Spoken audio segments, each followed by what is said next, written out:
Hello everyone, this is my response video for the Indie Phantom. Right now there's two tag videos going around. There's a horror tag and this is the coffee based one. Basically you have like a subheading of coffees, types of coffees and the films that they go with the coffee. If you haven't subscribed to Indie Phantom, I suggest you do so. He does great videos, he does great reviews. I really like watching his reviews of movies, the way he actually reviews the actual Blu-ray as well as just the movie itself. Alright, I'm going to get into the 10 questions. And the first one is Black Coffee, a film that you love but is not easy to get into. And for this, I chose The Brown Bunny by Vincent Gallo. This film is super slow, but it's also very super awesome. I remember there was another cut of this movie that I remember Roger Ebert was talking about it, and it was even more slow than this. But yeah, so first up, The Brown Bunny. Alright, next up we have Peppermint Coffee, a favorite Christmas or holiday film. And I decided to go with my favorite holiday film as opposed to Christmas film, and that is Trick or Treat. Mainly because Halloween is my favorite holiday, and this is my favorite movie surrounding Halloween. This is totally awesome. I know they keep talking about a sequel coming out. Hopefully it does one day. I don't know. But this is kind of like an anthology type thing, done in the style of a Robert Altman movie. Alright, the next one was Hot Chocolate, a favorite children's movie. And for that, I decided to go with Return to Oz. This is a Disney movie from 1985. And people don't realize this, but for the longest time, Disney's output was lackluster. Like a lot of the films they were releasing were box office bombs and stuff like that. Before they did the Little Mermaid, a lot of their movies just tanked, and they are just basically getting by on the re-releasing of their old classics like Cinderella and Pinocchio and stuff like that. This is a surprisingly dark movie, and although a lot of the Disney stuff that came out between the late 80s and the late 70s and the middle 80s was darker. Like even stuff like the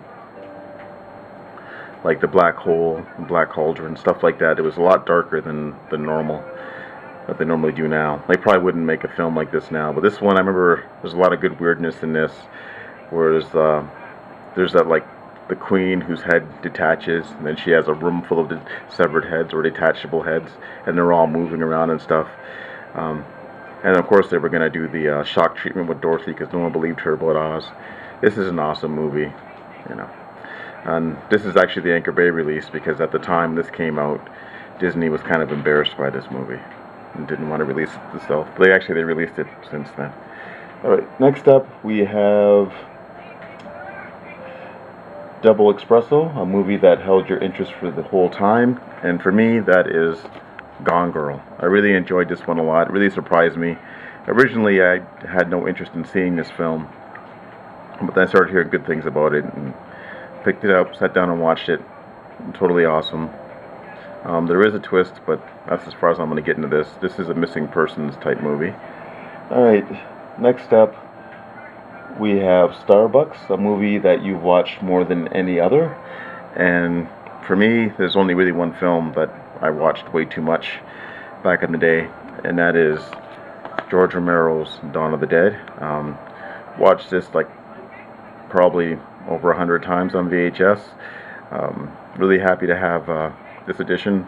I had the original first edition that Anchor Bay released, and I watched that one a ton of times. Haven't watched this one too much though. Mainly got this one because I wanted to see the Argento cut. Alright, let's see here. Next up we have Hipster Coffee Shop. Give an indie or foreign film a shout out. And I have that right here. Alright, King of the Hill. This is a Spanish movie. And basically this movie is about this guy that's on the road. And he has car trouble and he ends up being hunted. This movie is really awesome, and there's even a twist in it who's doing the hunting, but I really did enjoy this movie. It's like a twist in the whole Dangerous Game thing. Picked this up at Dollarama a few years ago for a couple bucks, and this is a Dimension Extreme release, and they're notorious for releasing cool movies without any fanfare. Alright, what else we have here? Oops, got Double Decaf, a movie that disappointed you, and for that I got another foreign movie. and that's Big Bad Wolves. I was really excited to see this one, and I know the director of this actually directed a film that I really liked called Rabies. But this one I didn't really care that much for when I sat down and actually watched it. I was very disappointed with this one. The plot of this one is very similar to a film called Prisoners, which I still need to see. I heard that one's really good. But yeah, and of course it got the Tarantino quote at the top, best film of the year, which only added to my disappointment for me. Alright, perfect blend, a bittersweet mix that seems perfect, and for me that is happiness. This film really shouldn't work. This was done by the director of Welcome to the Dollhouse, which I also love. This film is a dysfunctional family movie, but some of the topics in it are really, really hardcore. This is the only release that's ever had on Region 1. I'd like to see like a Blu-ray with special features and stuff. I think his name's Todd Shalod's. None of his movies have any special features on DVD for some reason. But I'd love to see Criterion or somebody do a special edition of this. This one also has Philip Seymour Hoffman in it. Alright, let's see here. Coffee with Your Sugar, a film that you love a little too much. And for me, that is Natural Born Killers. I really loved this film back in the day. Watched this one a lot too. The thing is, Oliver Stone really hits you over the head with his critique of the media violence and stuff like that. And I loved, it's really style over substance. But I do like this movie, even still. And this is the original director's cut. I know it's gotten a better release since then. I think this isn't even anamorphic. Alright, and last up, Friends Don't Let Friends Have Starbucks. A movie to tell others to avoid, and for me that is another George Romero movie, and that's Survival of the Dead. I know most of his post Dawn of the Day of the Dead zombie movies weren't really good, but this is the worst. Like, I at least enjoyed Diary of the Dead and Land of the Dead a little bit, but this one, I didn't like anything about this film. And even its big twist was kind of like, not that big of a twist. And of course, The Walking Dead proved that it wouldn't have made that much of a difference anyways. I won't really get into the twist in this one at the very end, but I really didn't like this film. I don't know what else to say. So, if you do like the Dead films, I say stay away from this one. Alright, so that's my picks for the 10 questions, and I guess I should probably tag a couple people, so I got 2 names.